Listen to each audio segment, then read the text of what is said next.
हरिदेव ने कहा, मैंने रियासत बनते देखी है, बिखरते नहीं देख सकता था। तुम्हारी नई सोच से डर लगता है।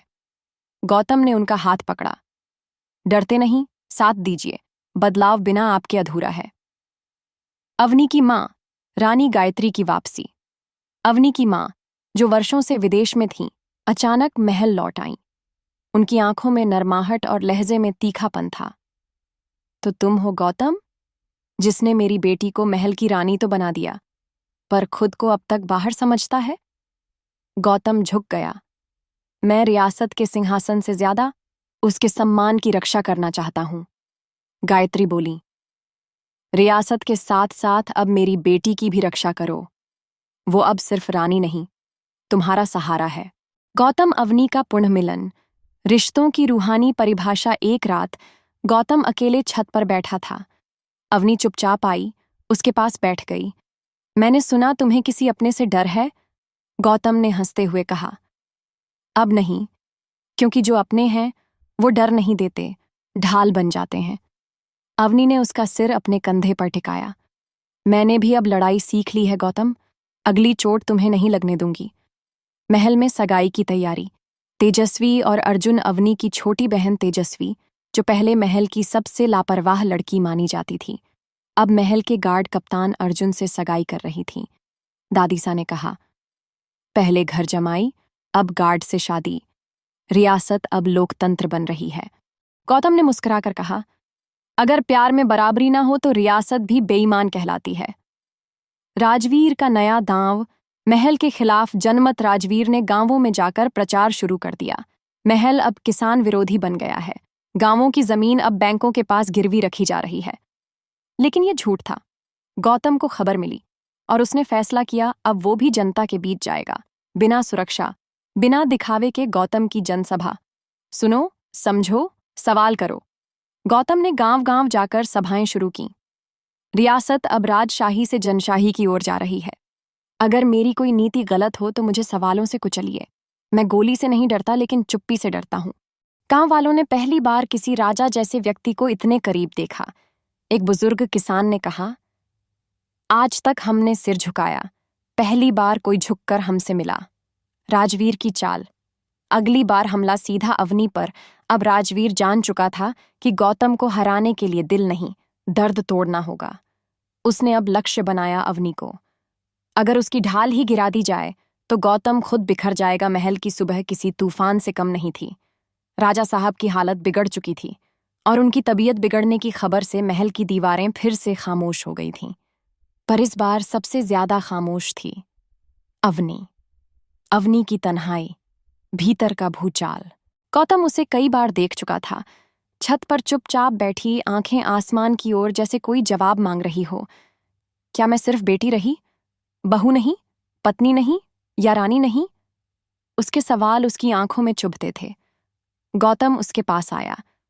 मैं जानता हूं तुम क्या सोच रही हो। नहीं गौतम, तुम नहीं जानते। मैं ये जान चुकी हूं कि जो लोग हमें सबसे ज्यादा अपनों जैसे लगते हैं, वही सबसे बड़ा धोखा दे सकते हैं। महल में नई साजिश। गायत्री के कमरे से चोरी। रानी गायत्री के कमरे से कुछ जरूरी दस्तावेज चोरी हो गए। वो दस्तावेज महल की जायदाद और ट्रस्ट से जुड़े थे। गौतम को शक हुआ, राजवीर का हाथ हो सकता है, लेकिन कोई अंदर वाला उसकी मदद कर रहा है। तापस लाल और अर्जुन की रात की योजना। गौतम ने तापस लाल और अर्जुन को बुलाया। अब खेल खुलकर खेला जाएगा। आज रात जब सब सोएंगे, हम महल की परछाइयों में सच्चाई ढूंढेंगे। रात को उन्होंने देखा, महल का पुराना सेवक भानु चोरी की दस्तावेज लेकर छुपते हुए महल के पिछवाड़े से निकल रहा था। अर्जुन ने उसे पकड़ लिया। किसके कहने पर किया ये? भानु कांप रहा था। राजवीर साहब ने कहा था कि अगर ये काम पूरा कर दूं तो मेरी बेटी की शादी महल के राजकुमार से करवा देंगे। गौतम का दिल टूटा। राजवीर अब लोगों की मजबूरियों को खरीद रहा था। गौतम की सबसे बड़ा फैसला, रियासत की पारदर्शिता। गौतम ने घोषणा की, अब से रियासत के हर दस्तावेज, हर निर्णय और हर खर्चा जनता की नजर में होगा। जो राज दरबार अब तक बंद दरवाजों के पीछे चलता था, वो अब खुले मैदान में बैठेगा। गायत्री देवी ने उसकी पीठ थपथपाई। अब तुम सिर्फ घर जमाई नहीं रहे, अब तुम इस रियासत की आत्मा बन चुके हो। अवनी की आंखों में लौटी उम्मीद। अवनी ने बहुत दिनों बाद मुस्कुराया। मैंने तुम्हें हमेशा बाहर वाला समझा, लेकिन तुम तो अंदर से भी हम सबसे ज्यादा मजबूत निकले। गौतम ने उसका हाथ थामा। मैं तब तक बाहर था जब तक तुमने मुझे अंदर आने की इजाजत नहीं दी थी। तेजस्वी अर्जुन की शादी की तारीख तय। महल में फिर से शहनाई गूंजने लगी। तेजस्वी और अर्जुन की शादी की तैयारियां शुरू हो गईं, लेकिन इसी बीच खबर आई, राजवीर गांव में नई आग लगा चुका है। उसने लोगों से कहा, अब रियासत की संपत्ति महल से निकलकर बाहर वालों में बांटी जा रही है। गौतम रियासत को बेच रहा है। गांव में भ्रम फैल चुका था। गौतम जानता था ये आखिरी लड़ाई शब्दों से नहीं, सच और झूठ की जंग होगी। गांव में अफवाहें, गौतम देशद्रोही। राजवीर ने जहर फैलाना शुरू कर दिया था। वो गौतम तुम्हारा नहीं है, उसने रियासत को बेच दिया है। दस्तावेजों पर दस्तखत खुद गायत्री देवी के हैं। गांव के लोग चौंक गए। तो क्या अब महल हमारा नहीं रहा? क्या गौतम सच में लुटेरा है? गौतम को जब यह बात पता चली, वो अकेला ही गांव पहुंचा, बिना किसी गार्ड, बिना किसी दिखावे के। गौतम की जनता से सीधी बात, मैं कोई राजा नहीं, लेकिन मेरा खून भी इसी मिट्टी से बना है। अगर मेरी नीयत पर शक है तो सजा दो, लेकिन पहले सच्चाई तो सुनो। उसने मंच पर वो सभी दस्तावेज जनता के सामने रख दिए। हर पैसा रियासत की तरक्की में गया है। स्कूल, अस्पताल, सड़कें, ये सब किसी सौदे का हिस्सा नहीं, तुम्हारा हक है। गांव में सन्नाटा छा गया। एक बुजुर्ग खड़ा हुआ। गौतम बेटा, तू ही हमारा राजा है। तूने दिया है, किसी ने छीना नहीं। लोगों ने तालियां बजाईं और राजवीर के चेहरे से हवाइयां उड़ गईं। महल में तूफान। गायत्री देवी का दिल टूटा। गायत्री देवी को जब पता चला कि राजवीर ने जनता को भड़काया है, उन्होंने उसका सामना किया। तुमने मेरे विश्वास को मारा राजवीर, तुमने नहीं, मेरी रियासत का सबसे बड़ा अपमान किया है। राजवीर मुस्कुराया। मां, जो ताज आपने एक बाहरी को दिया, उस पर मेरा हक था। गायत्री देवी की आंखों में आंसू थे। हक नहीं, योग्यता चाहिए थी, जो गौतम के पास है, तुम्हारे पास नहीं। अवनी की आत्मग्लानि, क्या वो देर कर चुकी है? अवनी चुपचाप बैठी थी, गौतम की तस्वीर हाथ में लिए। मैंने उसे कभी सम्मान नहीं दिया। वो बाहर से आया जरूर था, लेकिन मेरी दुनिया को अंदर से रोशन कर गया। वो उठी। अब वह केवल गौतम की पत्नी नहीं, उसकी साथी बनना चाहती थी। महल में निर्णय। गौतम को दी गई सत्ता की जिम्मेदारी। गायत्री देवी ने महल में सभा बुलाई। आज से गौतम रियासत का प्रशासन संभालेगा। मैं एक मां के रूप में हार गई, लेकिन एक रानी के रूप में सही उत्तराधिकारी चुन रही हूं। गौतम चुप रहा, फिर कहा, मुझे ताज नहीं चाहिए, मुझे भरोसा चाहिए।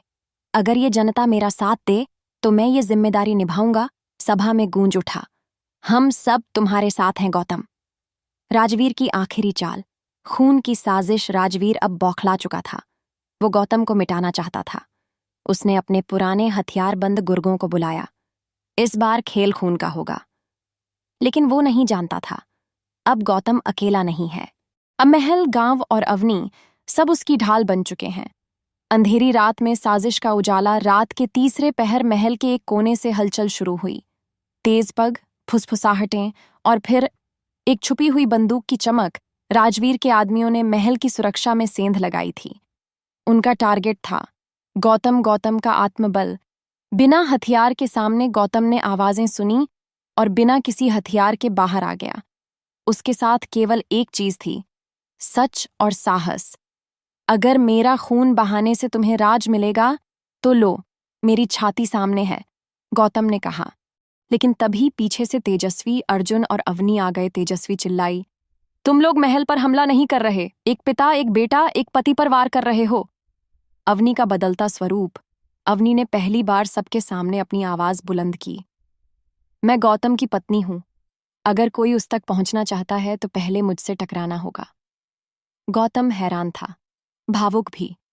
महल की औरतें ढाल बनकर सामने। गायत्री देवी, तेजस्वी और बाकी रानियों ने आगे बढ़कर दीवार सी बना दी। राजवीर, तुमने जिस परिवार को तोड़ना चाहा, वो अब पहले से ज्यादा मजबूत है। राजवीर की गिरफ्तारी। राजवीर के गुर्गे पकड़े गए। सबूत साफ थे। महल की सुरक्षा में सेंध और हत्या की कोशिश। अब कानून अपना काम कर रहा था।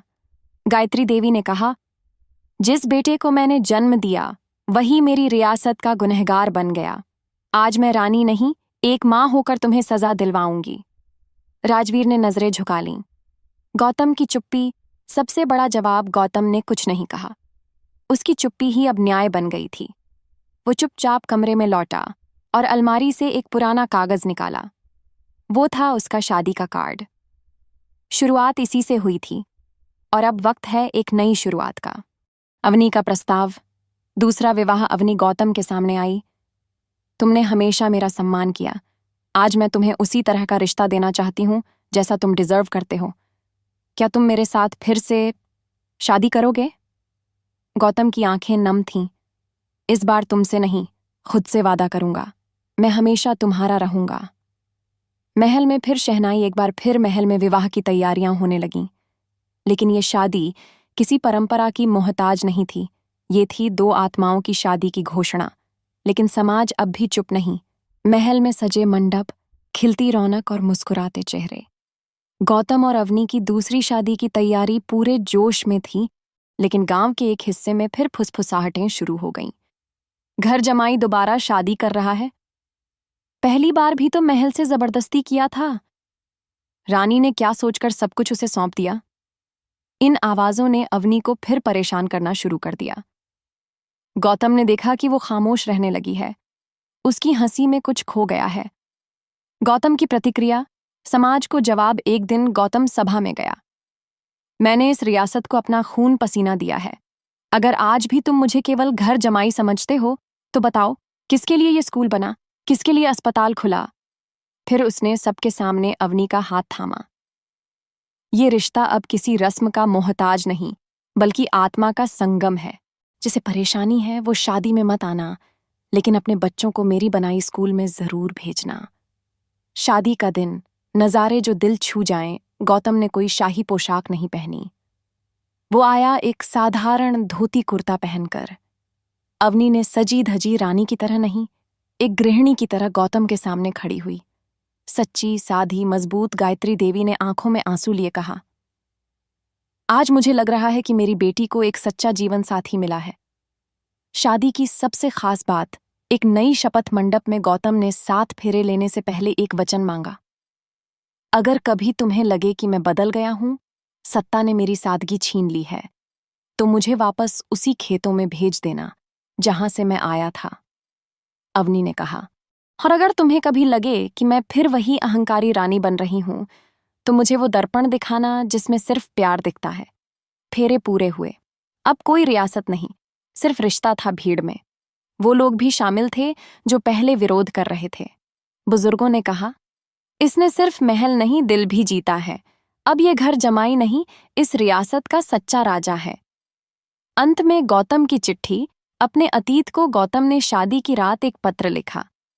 प्रिय पिता, आज मैं उस मुकाम पर हूं जहां से आपकी कही गई हर बात सच लगती है। आपने कहा था, इज्जत पैसों से नहीं, इंसानियत से मिलती है। आज रियासत मुझे राजा कहती है, लेकिन मैं अब भी वही बेटा हूं जो आपके खेतों में मिट्टी से खेलता था। आपका गौतम। सुबह का सन्नाटा और एक नई खबर। शादी के कुछ दिन बाद महल में पहली बार वो खामोशी छाई जो तूफान से पहले होती है। गायत्री देवी ने सबको दरबार में बुलाया। उनके हाथ में एक पुराना रजिस्टर था, रियासत की विरासत की किताब। अब वक्त आ गया है कि इस रियासत का उत्तराधिकारी तय किया जाए। सबकी निगाहें गौतम पर टिक गईं, लेकिन गायत्री देवी ने कहा, विरासत खून से नहीं, कर्म से चलती है। अब यह फैसला गौतम करेगा। गौतम की उलझन, कौन बने अगला उत्तराधिकारी? गौतम ने कहा, मैं इस महल का हिस्सा जरूर बना हूं, लेकिन मैं इसका मालिक नहीं बनना चाहता। रियासत की गद्दी उसे मिलनी चाहिए जो इसे अपने दिल में बसाता हो, न कि किसी खानदानी हक के नाम पर। अर्जुन की पेशकश। अर्जुन सामने आया। भाई, मुझे गद्दी नहीं चाहिए। मैं जानता हूं कि मुझे शौक था शक्ति का, लेकिन तुमने मुझे जिम्मेदारी सिखाई। मैं चाहता हूं कि तुम्हारा बेटा जब बड़ा हो वही इस रियासत को संभाले। सबका ध्यान गया अवनी के गर्भ की ओर। हाँ, अवनी मां बनने वाली थी। महल में पहली बार 2 परिवार नहीं, बल्कि एक युगल का फल खिलने जा रहा था। गायत्री देवी मुस्कुराई। जिस लड़ाई की शुरुआत सत्ता से हुई थी, उसका अंत अब परिवार की एकता से होगा। गौतम की घोषणा, शिक्षा से शुरू, सेवा तक। जब तक मेरा बच्चा बड़ा नहीं होता, मैं रियासत को चलाऊंगा, लेकिन राजा बनकर नहीं, एक प्रधान सेवक बनकर। हर गांव में स्कूल खुलेगा, हर घर में स्वास्थ्य सुविधा पहुंचेगी। और हाँ, कोई महिला अब खुद को अकेली नहीं समझेगी। अवनी की स्थिति, अब एक पत्नी नहीं, मां बनने की यात्रा। गौतम ने उसका ख्याल ऐसे रखा जैसे रानी नहीं, एक साधारण स्त्री हो। वो हर सुबह उसका पैर दबाता, हर रात उसे किताबें पढ़कर सुनाता। एक रात अवनी ने पूछा, तुम इतने बदल कैसे गए? गौतम ने जवाब दिया, मैं नहीं बदला, बस तुम्हारे प्यार ने मुझे वो बना दिया जो मैं था। बस थोड़ा डर गया था दुनिया से। महल का बदलाव, अब राजनीति नहीं, पारिवारिकता। गायत्री देवी ने महल की हर सभा में औरतों को आमंत्रित करना शुरू किया। जब फैसला औरतों की जिंदगी को बदलता है, तो फिर उन्हें भी हकत होना चाहिए निर्णय का। राजवीर की जेल से चिट्ठी। इसी बीच एक चिट्ठी आई, राजवीर की। गौतम, तुमने जो जीता है वो सत्ता नहीं, सम्मान है। मैं अब अपने किए पर पछताता हूं। अगर कभी मेरा भतीजा मुझसे मिलने आए तो उसे मेरा नाम मत बताना। उसे सिर्फ ये बताना कि उसका ताऊ एक भूल था जिसे अब सही करने की कोशिश कर रहा है। पाठ का अंत। एक नई सुबह, एक नई सोच। गौतम महल की छत पर खड़ा था, हाथ में अपनी पुरानी घड़ी लिए। अवनी आई, उसका हाथ थामा। अब क्या सोच रहे हो? गौतम ने मुस्कुराकर कहा, अब ये सोच रहा हूं कि हमारा बच्चा अगर पूछेगा कि राजा कौन है, तो मैं कहूंगा, जो डर कर नहीं, दिल से राज करता है।